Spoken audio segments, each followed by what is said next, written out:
ఈ వారం చూసిన వాళ్ళకి చూసినన్ని సినిమాలు. ఇండియాలో ఏ ఇండస్ట్రీలో లేనంత పండగ సందడి మొత్తం తెలుగులోనే ఉంది. స్టార్ హీరోల సినిమాలతో పాటు వరుస పెట్టి యంగ్ హీరోలందరూ ఈ వారం పండగ బరిలోకి దిగడానికే రెడీ అయ్యారు. మరి ఈ వారం థియేటర్లోకి వస్తున్న సినిమాలతో పాటు ఓటీటీలో రిలీజ్ అవుతున్న ఇంట్రెస్టింగ్ కంటెంట్ ఏంటో లెట్స్ హావ్ ఎ లుక్. పండగ సందడి టాలీవుడ్ కి ముందే వచ్చింది. వరుసపెట్టి ఈ వారం మొత్తం సినిమాలతో సందడి కంటిన్యూ అవుతూనే ఉంటుంది. ఈ సోమవారం నుంచి స్టార్ట్ అయితే పండగ అయ్యే వరకు వరుసపెట్టి రిలీజ్లతో థియేటర్లు సందడి స్టార్ట్ అయిపోయింది. ఇప్పటికే అనిల్ రావిపూడి చిరంజీవి కాంబినేషన్ లో మనశంకర్ వరప్రసాద్ గారు పండక్కి వస్తున్నారు. సినిమా సోమవారం గ్రాండ్ గా రిలీజ్ అయ్యి సక్సెస్ఫుల్ టాక్ తో హౌస్ఫుల్ గా రన్ అవుతోంది. రవితేజ కొన్నేళ్ల నుంచి సంక్రాంతి బరిలోకి రావడానికి గట్టిగా ట్రై చేస్తున్నా వరుసగా పెద్ద సినిమాలు రిలీజ్ కి ఉండటంతో తన సినిమాని పోస్ట్ పోన్ చేసుకుంటూ వస్తున్నారు. కానీ ఈసారి ఏమాత్రం వెనక్కి తగ్గేది లేదంటూ సంక్రాంతి రిలీజ్ కే సిద్ధమయ్యారు.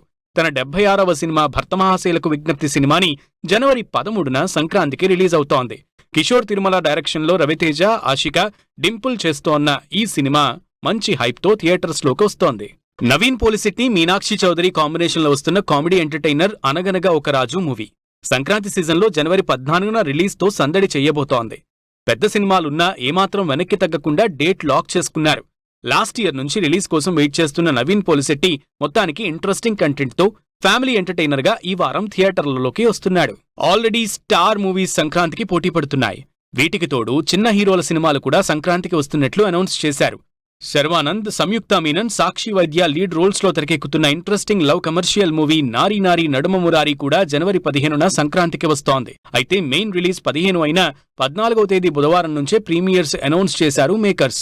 లేటెస్ట్ గా రిలీజ్ అయిన ట్రైలర్ సినిమాపై ఎక్స్పెక్టేషన్స్ ని నెక్స్ట్ లెవెల్లో పెంచేసింది. ఈసారి తమిళ్లో రిలీజ్ సందడి పీక్స్ లో ఉండాల్సింది. కానీ 9న రిలీజ్ అవ్వాల్సిన జననాయకుడు సినిమా సడన్ గా ఆగిపోవడంతో కాస్త సందడి తగ్గింది. ఆల్రెడీ శివకార్తికేయన్ చేసిన పరాశక్తి సినిమా థియేటర్స్ లో సందడి చేస్తోంది. అయితే లాస్ట్ ఇయర్ డిసెంబర్లో రిలీజ్ అవ్వాల్సిన కార్తీ వా వాతియార్ సినిమా పోస్ట్ పోన్ అయ్యి ఈ బుధవారం జనవరి 14న థియేటర్స్ లోకి వస్తున్నట్లుగా సడన్ అనౌన్స్మెంట్ ఇచ్చి ఆడియన్స్ ని సర్ప్రైజ్ చేసింది. సౌత్ లో సంక్రాంతికి బ్యాక్ టు బ్యాక్ సినిమాలు సందడి చేస్తుంటే బాలీవుడ్ లో పెద్ద సినిమాలు లేకపోయినా చిన్న సినిమాలు థియేటర్స్ లోకి వస్తున్నాయి. అడ్వెంచరస్ సర్వైవల్ థ్రిల్లర్ తుయా మే సినిమా ఈ 13న రిలీజ్ అవుతోంది. షనాయా కపూర్, ఆదర్శ్ లీడ్ రోల్స్ లో తెరకెక్కిన ఈ సినిమా ట్రైలర్ తో ఇంట్రెస్ట్ క్రియేట్ చేసి మంగళవారం ఆడియన్స్ ముందుకొస్తోంది.